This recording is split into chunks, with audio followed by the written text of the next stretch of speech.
adult amateur comedy hour by yours truly. And the first joke already is that it's not an hour long. Comedy show, comedy time. Comedy brainstorming. Yeah, that's better. Just listening to a Dave Chappelle moments ago, and it was mentioning what are offensive words, and he mentioned that the word pussy is offensive to older folks.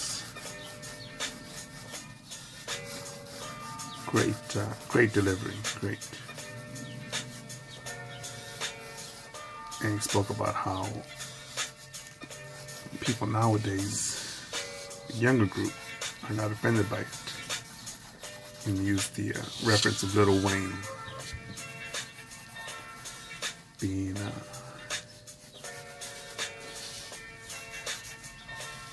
him choosing the word pussy as an adjective, as a pronoun, personal pronoun, and the like.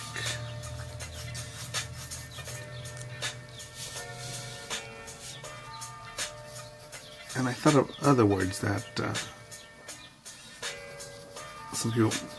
other words that people find offensive. And we'll go straight to it. And it's a bit difficult because of all the race baiting. All the people out there that let words offend them, whatever the hell that means, offend. Just the word nigga. Nigga. And man, where to start? When black people, or specifically black rappers, who use the word, or even comedians, especially comedians, would-be comedians, most of all black rappers, use the word niggas, bitches, hoes, tricks, slanging and banging as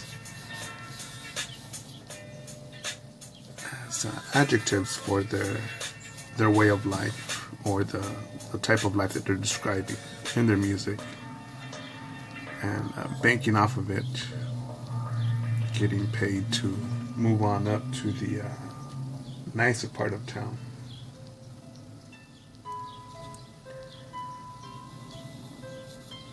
You know, that's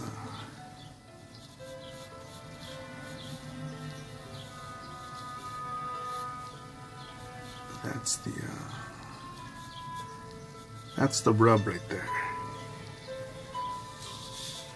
Because me growing up in LA, I'm like, what's up, dog? What's up, nigga? What's up, homie? What's up, boo? Good morning, sir. Good morning, gentlemen. Hello, son. What up, dog? I used that one already. ¿Qué onda, carnal? What's up, homie? What is shit? What's up, perro? Good afternoon. By your leave. Tension on deck. And I think it goes on to the cliche I eventually learned of when in Rome, act like a Roman. And I don't even start off this YouTube channel. It's like, oh, what's up, dogs?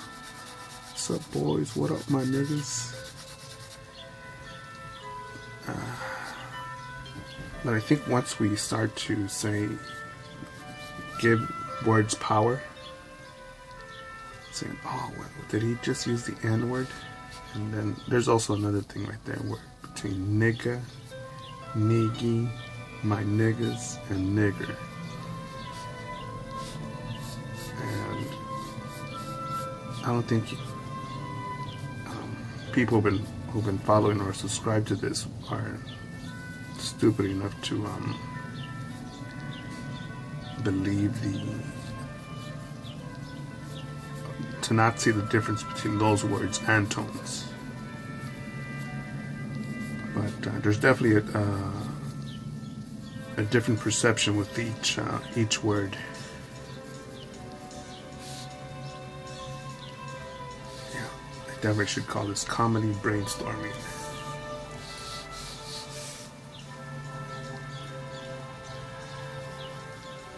Comedy brainstorming with art lesson.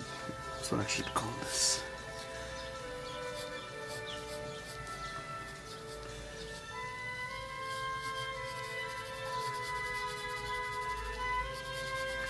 And some people could say, oh, look at this fucker, the way he talks on his drawing channel. Doesn't he know that kids are on YouTube?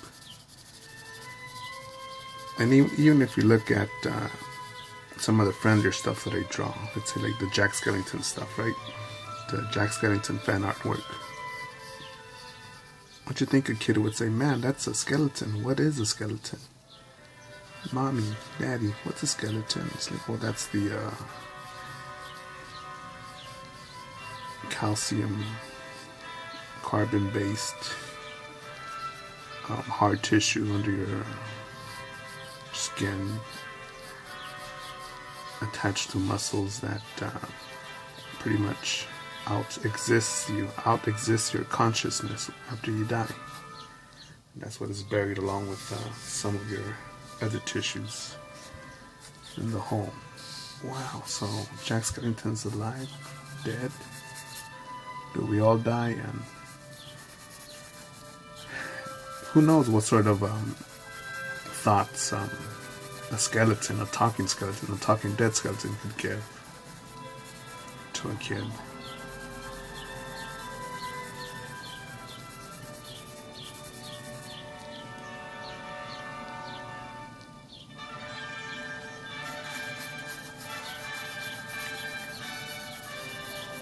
But I think if you raise a kid away from the world,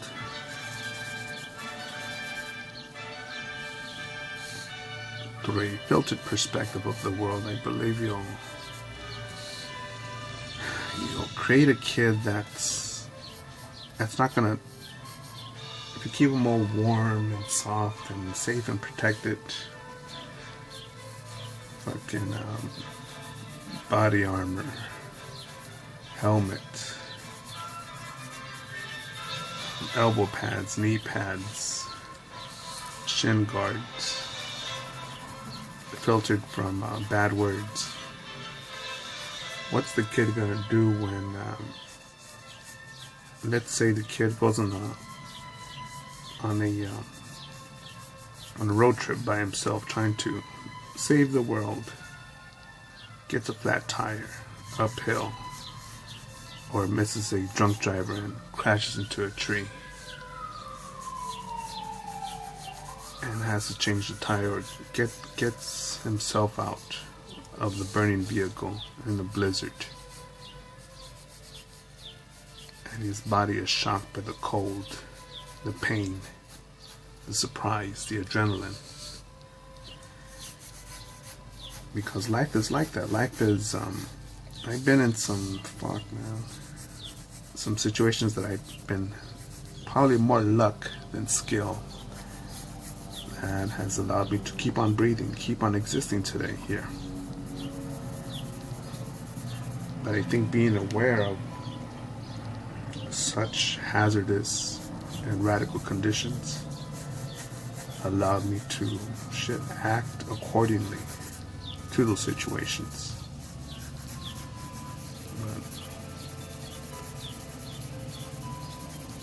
So when we see these tough words,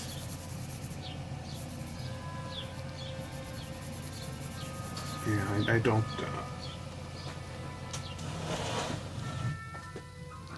there's these little words hurt you, man, there's a much more brutal world out there.